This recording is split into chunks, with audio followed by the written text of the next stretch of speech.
আসসালামু আলাইকুম। কলিং বিষয় মালয়েশিয়া বরাবরের মতো আমি আছি আর এইচ হৃদয়।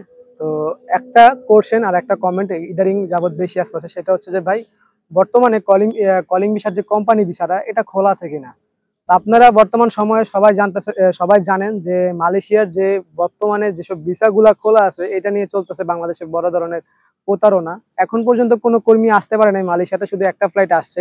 সেটাও কিভাবে আসছে আমরা কিন্তু কয়েকটা ভিডিওতে বলছি, সেটা ভয়েসেলের মাধ্যমে। আর সেখানে সংখ্যা ঘনিষ্ঠ কম, 22 জন কর্মীর মতো আসতে পারছে, তাও আবার প্লান্টেশনের ভিসাতে। এখন কথা হচ্ছে যে ভাই 18,000 কর্মীরা এখন আসতে পারে নাই, তারা 6 মাস ধরে ওয়েটিং এ আছে। দেন রিসেন্টলি যে ভিসাটা খুলছে সেটা হচ্ছে কি আপনার প্লান্টেশনের ভিসা। ওইটাতে বলছিল যে 31শে জানুয়ারি এই মাসের কর্মী আনবে, বাট এখন পর্যন্ত ওইরকম ভাবে কোনো আপডেট দিচ্ছে না। বাট এজেন্সিরা একটা ধামাশা দিয়ে রাখতেছে, যেটা হচ্ছে যে কর্মীদেরকে হয়রানি করা, যে ভাই 5 তারিখে ভিসা আসবে, আপনার কলিং পেপার আসবে, অথবা আপনার 10 তারিখে আসবে।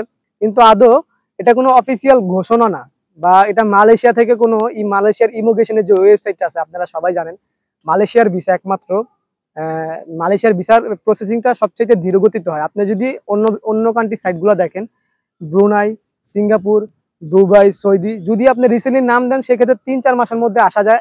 এর থেকেও কম সময় লাগে যদি আপনার কোনো পরিচিত মাধ্যমে আপনি প্রসেস করেন। বাট মালয়েশিয়াতে যদি আপনার যত ধরনেরই খাতিলের রিলেটিভ থাকুক না কেন, আপনি কিন্তু মানে তাড়াতাড়ি আসতে পারবেন না। হ্যাঁ, এখন এখানে কথা আছে যে কিছু মানুষ আসতেছে, কিভাবে আসতেছে, তারা হয়তো টুরিস্টে আসতেছে। আর টুরিস্টে আপনি 20 থেকে 15 দিনের মধ্যে ভিসা পাওয়া যায়, যদি আপনার ওইরকম ভাবে এজেন্টরা আপনার ডকুমেন্টস গুলা সাবমিট করতে পারে, সেক্ষেত্রে খুব জলদি ভিসা দিয়ে দেয়। তো অনেকে ইদারিং যাব যে ভুলটা করতেছে, বর্তমানে টুরিস্টে এসে মালয়েশিয়াতে কাজ করার একটা চিন্তা বা পরিকল্পনা করতেছে। আর আপনারা সকলেই জানেন কিছুদিন আগে মালয়েশিয়াতে প্রচুর পরিমাণে অভিযান দিছে।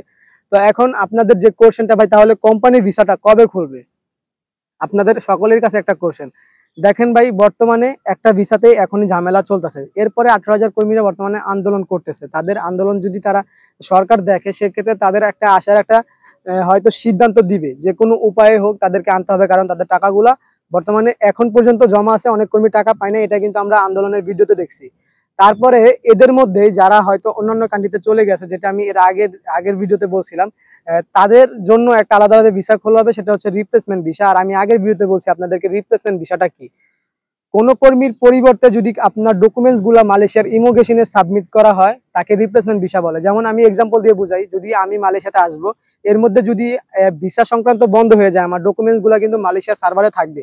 তো আমি যখন এজেন্সির সাথে লেনদেন গুলো ক্লিয়ার করে টাকা পয়সা নিয়ে আসবো, সেক্ষেত্রে হয়তো সেখানে তারা আবেদন গুলো ডিলিট করে ফেলবে। বাট এখানে প্রশ্ন, তাহলে রিপ্লেসমেন্ট কিভাবে করবে তারা? রিপ্লেসমেন্ট হচ্ছে, ওইটা তো এজেন্সির কোটা, বাট মালয়েশিয়াতে যে কোম্পানি আনবে তার একটা কোটা থাকে নির্দিষ্ট, হয়তো 20 জন বা 100 জন বা 400 জন কর্মীর মতো। তো আমি যখন ক্যান্সেল করবো, সেখানে একটা কোটা খালি থাকবে, আর ওই কোটাতেই পরবর্তীতে কর্মী আনা সম্ভব। তো এজেন্সি বলতেছে রিপ্লেসমেন্ট ভিসাতে কর্মী আনা সম্ভব। তো ভাই এই কথাটাই আমি আপনাদেরকে বলি, অবশ্যই সম্ভব, বাট এখন পর্যন্ত ঘোষণা আসে নাই যে রিপ্লেসমেন্ট ভিসাতে কর্মী আদৌ মালয়েশিয়াতে আনবে কিনা। যারা মালয়েশিয়াতে আসবেন, আপনার কাছে যত মানে সম্পর্কের ভালো সম্পর্কই হোক না কেন, একটু যাচাই বাছাই করবেন। প্রয়োজন পড়লে আপনার যদি মালয়েশিয়া থেকে কোনো পুরানো কোনো পরিচিত মানুষ থাকে, বা আপনার পাড়া প্রতিবেশী কেউ এমন কারো পরিচয় আছে যে মালয়েশিয়াতে আছে, তাদের সাথে ভাই আগে একটু কথাবার্তা বলে নেবেন। কারণ এখানে আসার পর যদি আপনি কাজ কাম না পান, যারা টুরিস্টার্স আছেন, সেক্ষেত্রে কিন্তু আপনাদের ভোগান্তি হবে। আর এখানকার যে খরচ, সেটা বাংলাদেশ থেকে এনে চলাটা ভাই অনেকটাই কষ্টদায়ক।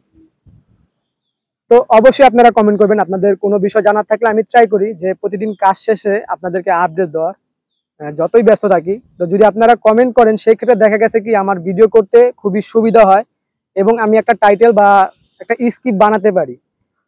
তো বরাবরের মতো ভিডিও আমি এখানেই শেষ করব। তো এই ছিল আমার আজকের মতো ভিডিওটি ভালো লাগলে অবশ্যই চ্যানেলটি সাবস্ক্রাইব করবেন, ফেসবুক থেকে দেখে থাকলে লাইক কমেন্ট শেয়ার করবেন। তো দেখা হবে পরবর্তী ভিডিওতে, সেই পর্যন্ত সবাই ভালো থাকবেন, সুস্থ থাকবেন। আল্লাহ হাফেজ।